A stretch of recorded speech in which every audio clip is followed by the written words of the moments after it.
You're tuned into the smoothest dial on Radio Smooth 98.1. It's 32 minutes past 7 a.m. It's a Thursday and the 13th day of February 2025. You know what some people like to say, unlucky 13 and so on and so forth.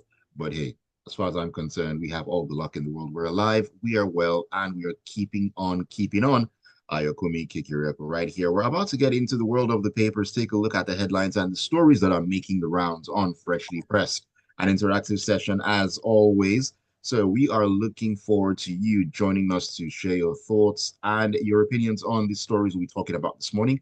They're coming out of the major dailies in Nigeria. So all you need to do is send your messages in on WhatsApp on 0809 444 0981 0809 444 0981. That is the WhatsApp number. You can also join us on YouTube. We're streaming live at Smooth 981 FM Lagos. Smooth 981 FM Lagos. You can drop your comment there as well. And I'll definitely be taking them along with the WhatsApp messages as we get along. All right, joining me this morning to give analysis and a perspective on the stories, Mr. C is in with me. Good morning to you, Mr. C. Great to see you and have you in on the show. Good morning, Nayo. Good morning, Lagos. Thanks for having me on the show. It's always a pleasure. Okay, so a number of things for us to sink our teeth into this morning. And we're going to start once again with labor. As the NLC, that's the Nigeria Labour Congress, has directed workers and the public to boycott the services of major telecommunications companies, MTN, Airtel, and Glo, daily from 11 a.m. to 2 p.m. starting today, February 13, in protest against a recent tariff increase. And on a statement issued on Wednesday, NLC President Joe Ajero and Secretary Emmanuel Obuaja demanded an immediate reversal of the tariff hike, warning of further action if their demand was not met. Mr. C, I saw this story and I was a little bit amused as to this NLC's directive ordering workers and everyone boycott these service providers from this time to this time. Is NLC barking up the wrong tree? I mean, we've established this, but has this gone beyond barking up the wrong tree? Okay, thank you, Ayo. So I think the NLC has shown that it is completely out of tune with current reality. Look at the order or the demand they have made that between the hours of 11 a.m. and 2 p.m. every day until the end of February, Nigerian workers should boycott the services of three major telco companies. How does that make any sense under the sun? So, first of all, you are not declaring a full strike. You say don't use the services during this period. They forget that people have the right to go about their legitimate pursuit of their livelihoods.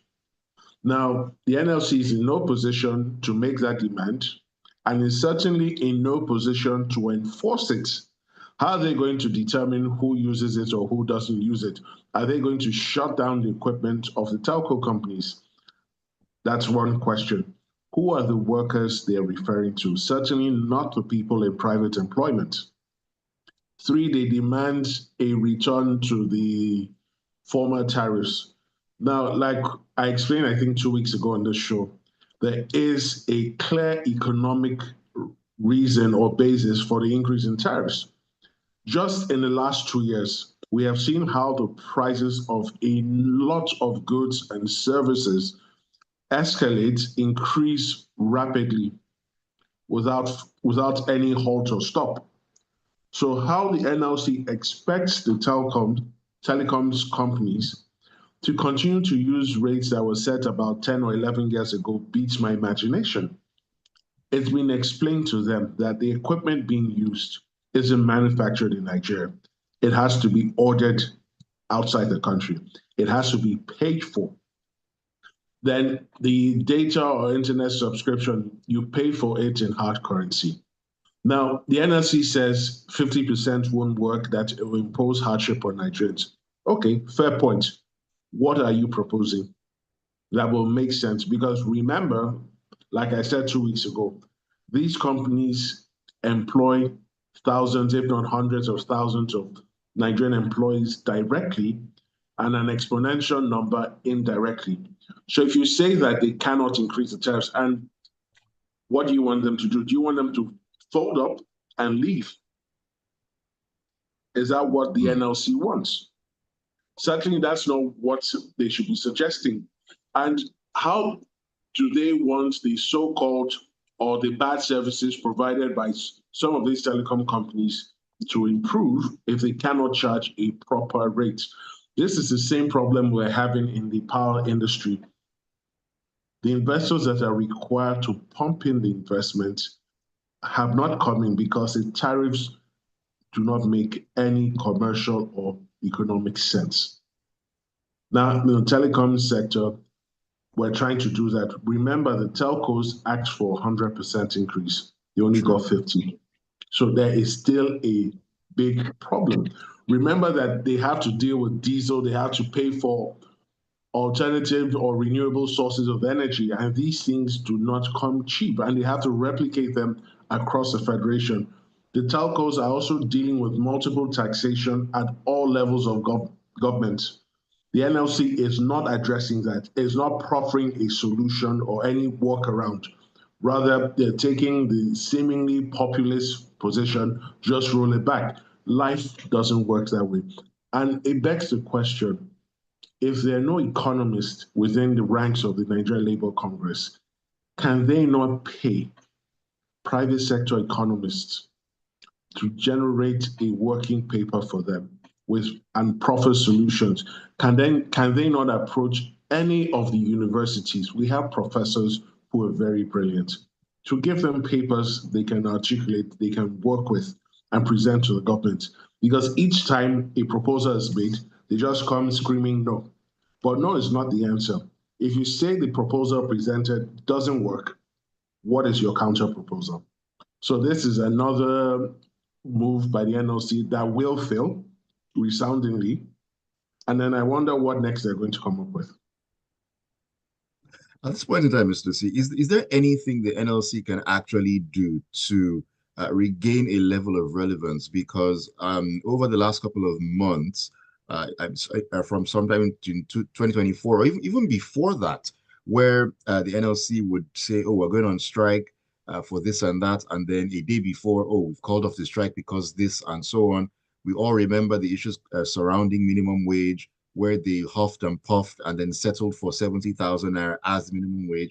A lot of Nigerians do not take the NLC serious anymore, and it doesn't seem as if their actions recently are helping their cause. There are so many things that they actually can be doing. I mean, the health sector, the issues there, the educational sector, the issues there. They seem to not be fighting the right battles. And right now, they are not really in the good books of a number of Nigerians. Is there anything they can actually do to get themselves back into the good graces and do what it is that they are supposed to do as the Nigeria Labour Congress? Okay, so what they need to do to get back into the good graces of Nigerians is to go back to the basics and focus on what they're supposed to be doing in the first place. But now they appear more often than not to be agents of distraction. When there are serious issues within the country, they come out, provide some comedic outlets, and then whatever we're supposed to be addressing slips by. Now, the NLC over the years, it's not just recently, has lost relevance, has lost credibility, because each time there have been widespread speculations, which have never been properly addressed, that they may have been bought out or compromised. And previous leaderships of the NLC, and nothing has been done. They've done nothing to correct that impression or that assumption. So they should go back to the basics, even address the working conditions of Nigerian workers, address the issue of taxation properly. So even with regards to tax, you just say that Nigerian workers are paying more. What are you proposing? You can't just come to a negotiating table and be screaming no at the top of your voices. You have to come up with proposals that make sense, that are coherent and can be looked at. Sadly, the NLC hasn't gotten to that point yet. All right. Babatunde Alao on WhatsApp says, NLC is confused about so many things, and in my view, have lost track of their mandate as a labor union. It is ideal to know that cost of operation is on the increase in all sectors and sections of the economy. The NLC should redirect its rants. All right. who's talking to me here, Ajayi Olumilua says, asking workers and interested citizens to boycott telecom services by the NLC is an exercise in futility, as they are completely out of tune with reality. This same NLC has turned a blind eye to the gale of tariff increases imposed on the helpless masses by various government agencies. NLC in the line of fire this morning. All right, let's keep things moving right here on Freshly Pressed. And let's talk about power. We cannot talk about power because, okay, we're heading to the Daily Post just to give clarity here. The Transmission Company of Nigeria, TCN, said that power has been restored to parts of Nigeria affected by the blackout on Wednesday. Blackout was, National Grid doing what it usually does. Yeah. According to TCN, Wednesday's outage was caused by the Omotosho-Ikeja West 330 kilovolt transmission line tripping at the Omotosho end at around 11:34 a.m. And it was confirmed that the incident affected electricity supply to Lagos, Abuja, and Osogbo as well. It's 2025, Mr. C, and it seems like these issues concerning the power sector, national grid, are still going to carry on happening. I mean, the minister himself at one point mentioned that these issues will keep happening, but they will just try to ensure that power is restored as quickly as possible. We are where we are right now. Sadly, we are. So this is the second incident this year that the TCN has denied. Last year, on the average, we had a grid collapse each month throughout last year. So this year, I think the new position of the TCN is to continue to deny grid collapses this year and give them all sorts of fanciful names going forward. So yesterday, they've described yesterday's incident as a line transmission, something about a transmission line problem between Omotosho and Benin or some of Lagos. Now, the challenge with their release is this. The Abuja Electricity Distribution Company issued a notice to all of its customers that it was not receiving power in all of its franchise areas. Now, clearly, the FCT is completely far away from the areas referred to in the TCN press release.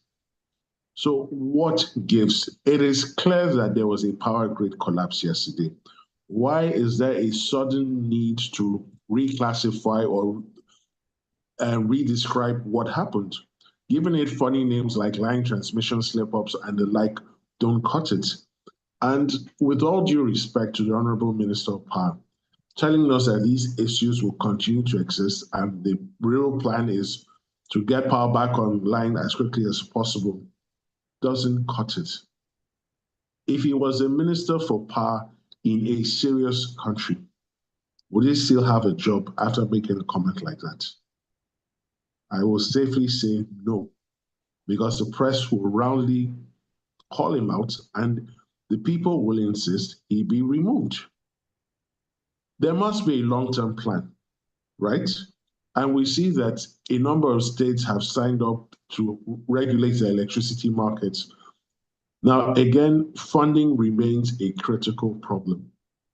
And until we sort out the issue of tariffs in such a way that we balance both the economic perspective and the social perspective so that there's some sort of middle ground, we're going to continue to experience these things. Now, the way our power system is constructed or arranged now, there's no fail-safe. So it's like a continuing chain or loop. If there's any break in any of the loops, everything goes down. So Right. the bigger question is, until we get to the point where we can have smaller decentralized grids, how about having a fail-safe? Now, I will continue to repeat on this show, right? For a ministry as technical as power, as critical as power, because power is critical to the Nigerian economy, it's even critical to our national security architecture. You cannot have a finance guy running your ministry of power. Where are the technical guys? Why are they not in that office? I'm not saying the Minister of Power should be dismissed and removed completely from the cabinet. Move him to a ministry where his expertise, where he'll be a round peg in a round hole. Right now, he's a round peg in a square hole. And until we sort this out, sadly and sadly, we will continue to visit these matters. Okay, Mr. Steve, before we leave this particular story, really quickly here, I'm actually very curious to get your thoughts on this one. He's not the first minister of power. Now, I'm not holding brief for him here, but is it safe to say that the office of the minister of power is something of a poison chalice, like the Manchester United job? Because over the years, we've had ministers come and go, and in 2025, we are still where we are in terms of the power sector, the national grid, and all that. Is this beyond just whomever is in that office? Or what do you think? Okay, so to a large extent, if we look back at all the ministers who've been appointed, let's say in the last 25 years, so we're going back to 1999, I would say only one, or maybe two, I recall only one, Professor Bathanaji, who was properly qualified for that position. We've had a number of lawyers. Bola Ige was Minister of Power, and he was a lawyer. I never understood why he was in Ministry of Power. Mr. Babatunde Raji Fashola, SAN, was also Minister of Power. I never understood that also, why he was Minister of Power. Professor Bathanaji was never given sufficient time to turn around that ministry. And remember that with everything in Nigeria, there are always vested interests who do not like order, who do not like things running smoothly. They thrive and prosper under the clouds of chaos. So it's not particular to this present minister, but we've never really allowed a properly qualified person to stay in that office long enough to sort out the mess that is there. Two, we've never had a president, sadly, who has truly been committed to solving the problem. What we've had are presidents who've just thrown money at the problem. Throwing money at the problem and solving the problem are two completely different conversations. All right, thank you for sharing those thoughts there, Mr. Steve. Okay, let's switch our attention to a story coming out of The Guardian, and it has to do with the Deputy Speaker of the House of Representatives, that's Honorable Benjamin Kalu, who is concerned that Nigeria deserves a permanent seat at the United Nations, that's the UN. Now, Kalu represented Nigeria at the Heads of Parliament's meeting on Tuesday at the UN headquarters in New York, preparatory for the Sixth World Conference of Speakers of Parliaments in Geneva, Switzerland in July, under the auspices of the Inter-Parliamentary Union, emphasized the need to redefine multilateralism to accommodate the pressing needs of developing countries. Now, Kalu stressed that the current multilateral approach is driven by the global north, leaving the global south to face significant developmental changes. Now, he urged the UN to give Africa, especially Nigeria, a permanent seat at the Security Council. Mr. C, if any African country is supposed to agitate for a permanent seat at the UN Secretary Council, I mean, does Nigeria even make that list at all? Okay, thank you. I will answer your question this way. 25 years ago, I would have said yes. Today, it's a certain and absolute categorical no. Now, who are the permanent members of the UN Security Council? You have the United States of America, you have the United Kingdom, you have France, you have China, you have Russia. What do these 5 countries have in common? These are countries with solid economies. They are all productive economies. They don't go around begging the rest of the world for handouts, for bailouts, and the like. These are countries that they have massive exports to the rest of the world. What is the basis for Nigeria demanding a seat now, a permanent seat? If Nigeria now in its current pitiable state is demanding, not even begging, demanding for a seat, what are the likes of Egypt, South Africa? I would even dare add Rwanda and Ethiopia into the mix, and possibly even throw in Ghana just for the fun of it. What are they supposed to say? Now, where is the Nigerian economy? It's certainly not where we want it to be. Then we are treated with the absurdity where we continue to go around begging for loans, but our officials are flying in private jets and staying in the best hotels wherever they go to, and basically contradicting the positions they're trying to present. Now, In all the countries I listed, the 5 countries I listed, law and order is settled.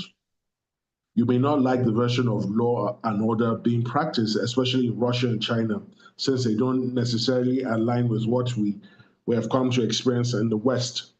But there is seeming order in those countries. Now, for you to be a permanent member of the UN Security Council, one thing is clear. You must have significant economic power. Can Nigeria today say it has significant economic power?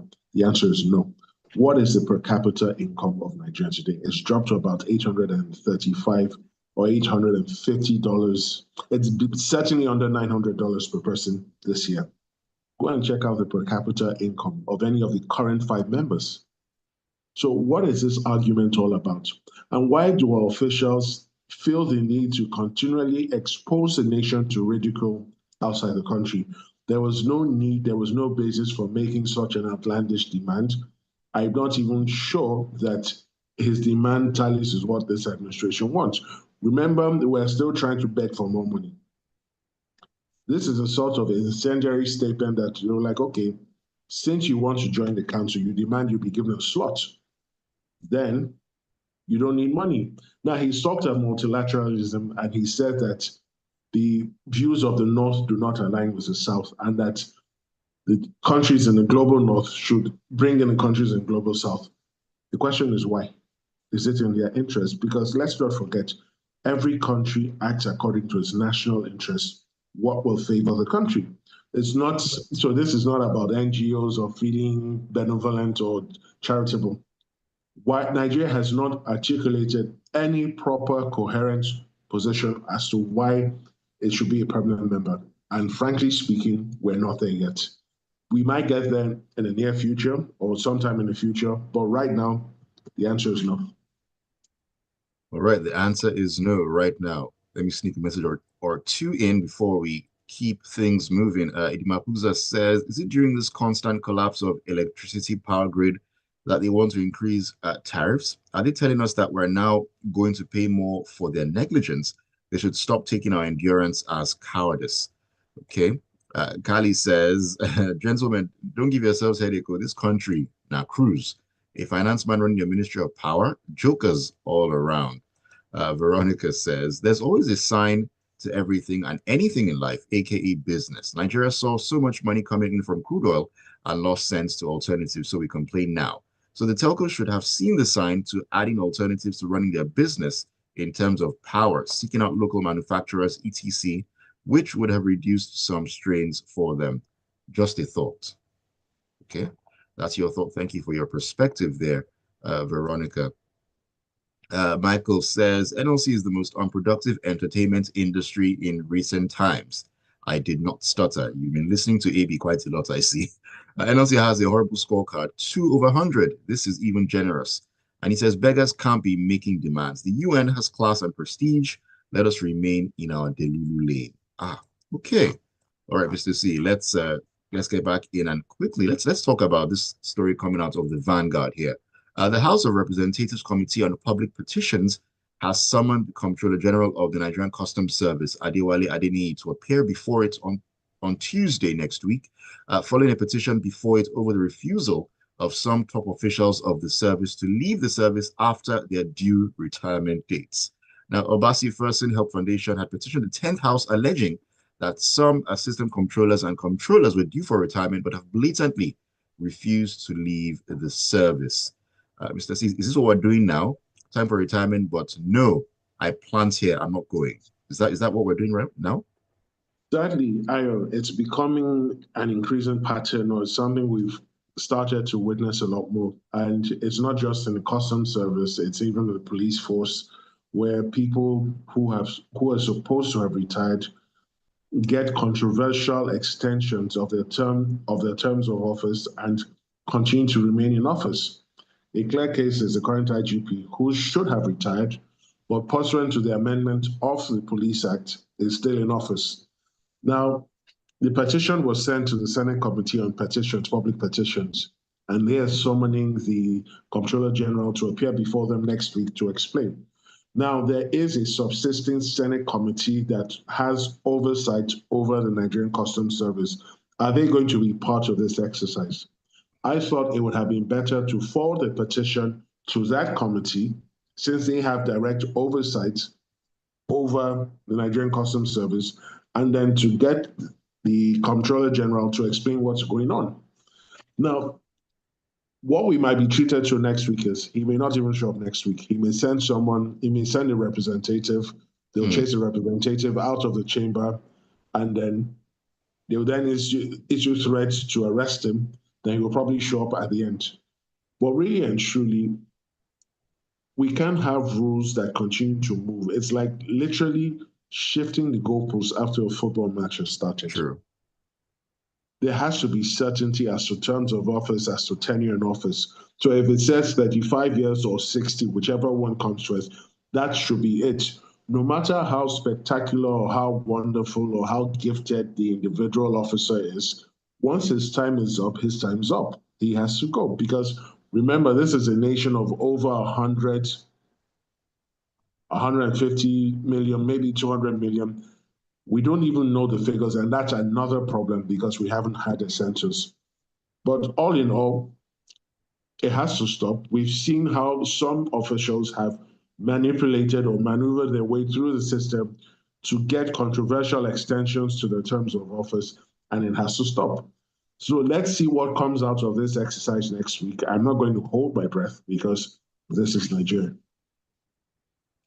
This is Nigeria. The land where anything can actually happen. Okay, let's take messages. They've lined up here as we begin to wrap up on the conversation this morning. Dio in Lagos says a government who is not prepared, or a government that's not prepared for governance, but to borrow, to loot, to state capture, to be wasteful, and engage in unnecessary traveling, which has not yielded any results. You're taxing the daylight out of Nigerians, all because. Okay, Dio, thank you for your message. And Dio, I would implore you, number one, to shorten your messages, and number two, to reword properly. Yes, that is all I'm going to say. But thank you for sharing your thoughts this morning. Sheon Odiase says, aside the voice and data services and employing Nigerians, these telcos have been funding CSR projects in different sectors. Why reduce the quality of an already dwindling enabling environment? NLC, focus. It further says, for customs, I've heard of retired but not tired. This is tired but not retired. I hear you on that one. Frank Inyaba says, we push our luck too much. We have lost our influence in the sub-region and we're demanding to be in the Security Council. What are we bringing to the table? Corruption? Let's get our priorities right. Uluwashe says, good luck to the NLCU. Nigerians should boycott telecom companies. Laughs in ancient Aramaic. Even the NLC's EXCO members won't be able to carry out the boycott, not to speak of the Gen Zs and the younger generations. The NLC has lost their relevance. They should focus on fighting battles they have a chance to win. We needed them to fight for electricity price increases, unfair taxes, and unfair tax increases, corruption, and especially petroleum products increases as well. All right, thank you for your thoughts, Oluwaseyi. Joseph Menyes says, the bitter truth is truly a hike imminent due to spark in dollars, power, and others, but the telcos have been declaring profits over the period. Also, they've been increasing tariffs long before now through data services. The government should have given them some level of reprieve. The multiple taxation, import duty, etc. I believe it would have gone a long way to reduce the protests. And Cisco Delgado says, the truth is that NLC, like I always said, is the toothless bulldog. They can only bark and not bite. What is their business with the private sector? All right, thank you for sharing those messages. Mr. C, any final words as we wrap up on the discussion this morning? Well, let's just keep grinding. Even though a lot of us are crying and weeping now, joy will certainly come and we will rejoice at the end of all our labors. Let's just keep our heads up. Keep your heads up. Joy is coming, in other words. All right, Mr. Yes, C, sir. thank you so much for joining me. It's been a pleasure as always. You're welcome. And Lagos, thank you for always keeping it tuned to Smooth 98.1 and being a part of the Smooth Breakfast. Don't go anywhere. We'll get into a world of conversation. There's so much to talk about in the grapevine this morning. You definitely do not want to be anywhere else. Keep it tuned.